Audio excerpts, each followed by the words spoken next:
Hello ladies, Raquel here. I realized recently that I had grown so accustomed to managing my home and my children that I had, without being aware, begun to manage my husband as well.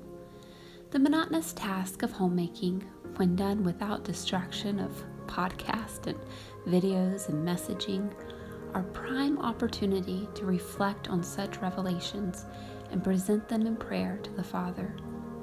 And so it's been at the kitchen sink and while changing the bed sheets and folding laundry that the Lord has begun to renew in me such a desire to be a submissive wife.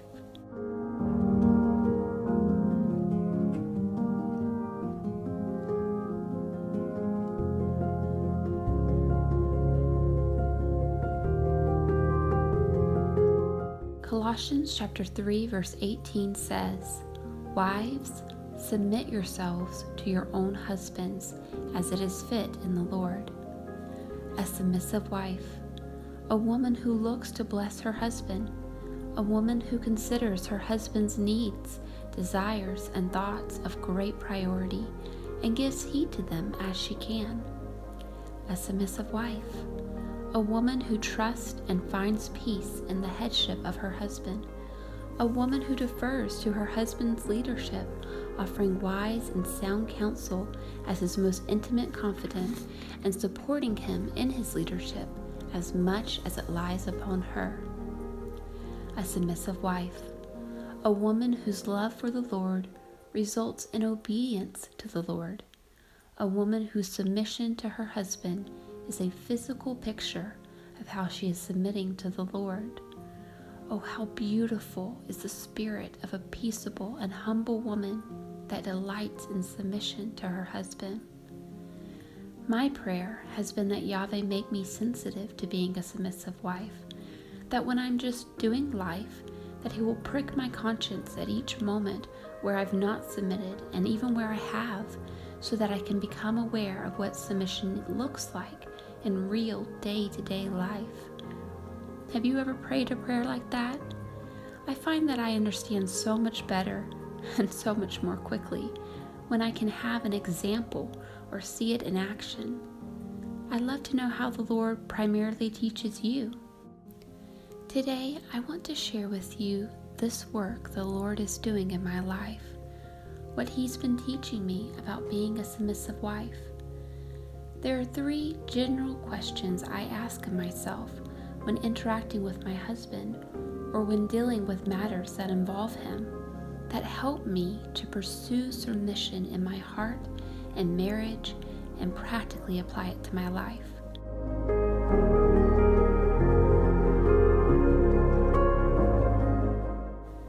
Thank you to each of you who are joining me in today's video. I pray it encourages you in your own walk as a godly wife, and I hope you'll choose to subscribe for more videos about scriptural living for women. The first question I ask in this process of becoming a submissive wife is, am I giving my husband space to lead? My husband has said to me many times, "I can't lead if you are." I never could discern what he meant until recently. I have a type A personality. I like to jump in and get things done. I take initiative and am quite decisive about my course of action. As the caretaker of my home, as the educator of my children, these character traits are extremely beneficial. And as the wife of my husband, these traits can be a blessing to him as well. But sometimes these same habits of character are how I unwittingly usurp the headship of my husband. Let me unpack this for you. When I am the one most often saying, let's do this, or let's do this way, I'm leading. When I am the one directing a conversation, directing a project, directing the schedule, directing his parenting, when I am the one directing, I'm leading. If I am the primary initiator of projects and of our life together, then yes, I'm leading. And when I'm leading, my husband doesn't have space to step up himself.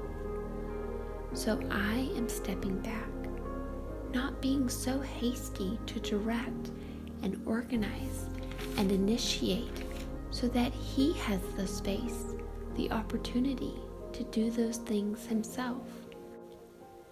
The second question is, am I supporting my husband in his leadership? And oh boy, does this question point to the heart of a submissive wife and cause me to examine the expectations I have of my husband. Being a submissive wife is not about being passively compliant, and certainly not about being apathetic to the life we should be building with our husbands. Oh no, being a submissive wife is being an active participant and a major force in whether our husband's leadership fails or flies. Let's think about it.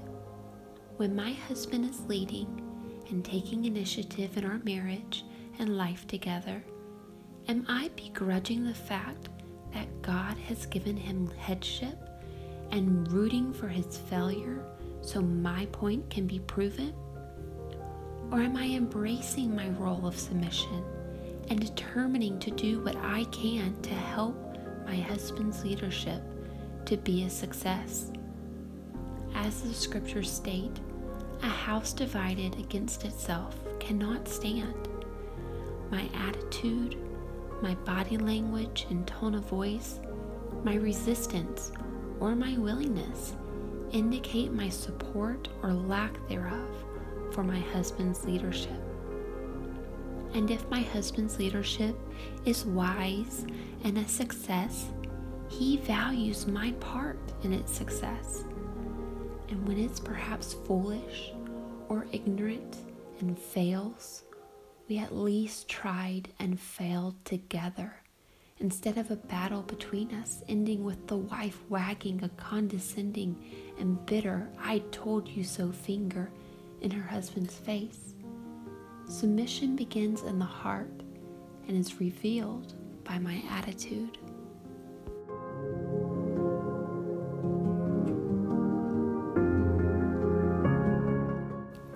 In addition to my attitude, I am learning to support my husband's leadership through filling in the details to an idea he has.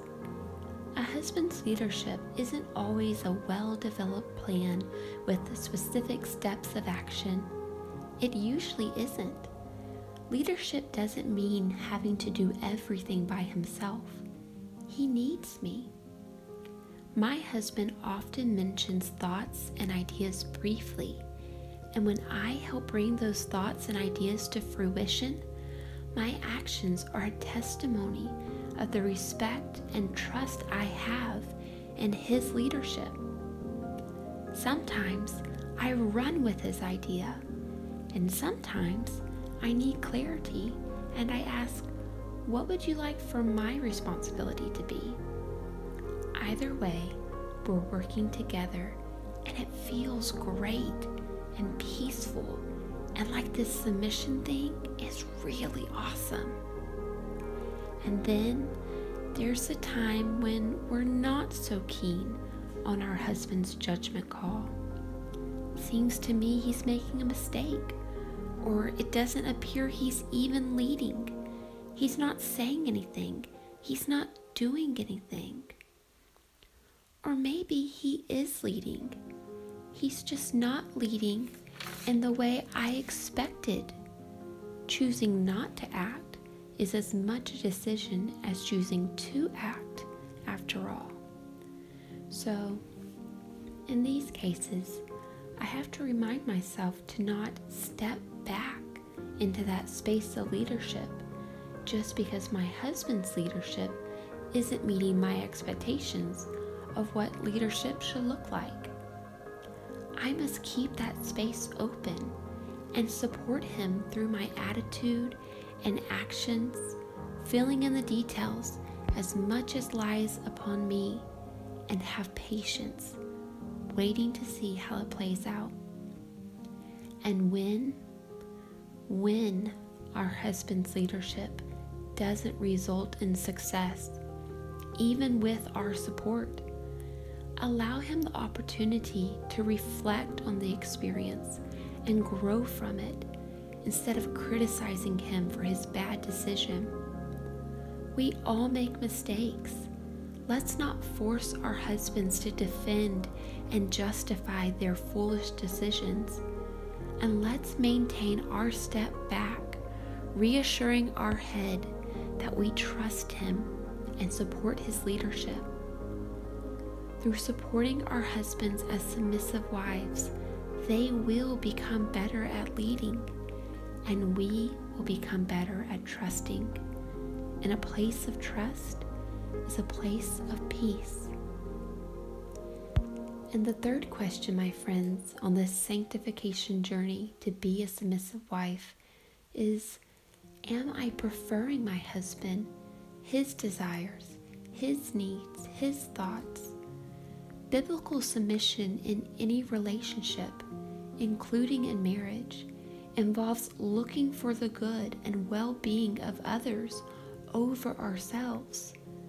So how can I bless my husband? How can I show my husband kindness today?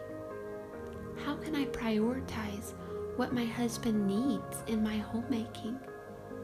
Am I being considerate and thoughtful of my husband and acting on it? I know I'm a busy mama and homemaker. I have a lot going on and a lot more to do. But I don't need to forget my husband in the hastiness life sometimes is. He understands I have a lot on my plate. He's not expecting back massages every night like when we weren't parents. But I need to understand that he has a lot on his plate too. Just a little kindness and consideration goes a long way. I don't need to be so hasty to speak and prioritize what I want, what my opinion is, what I am planning the schedule to be. Instead, being a submissive wife is considering my husband as a fellow partaker in our life together. What are his preferences, and are they within my power to meet? The world wants to push us to self-centeredness and independence, but the example of my Messiah is to serve others and think of others more highly than of myself. Who better to radiate this reflection of Messiah to than my own husband?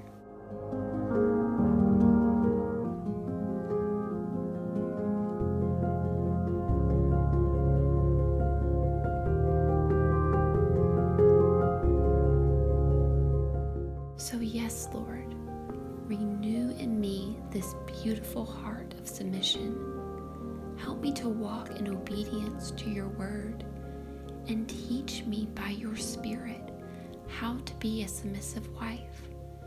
Let your peace reign in my home and marriage, and in the homes and marriages of this audience, and help us to embrace your design of godly marriage.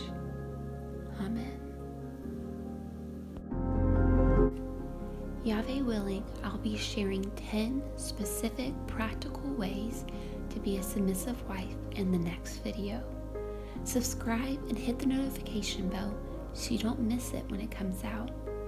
Please like this video if you were encouraged in being a biblical woman, and share it with another godly woman in your life. I pray that God blesses you and keeps you. I'll talk with you later. Bye-bye.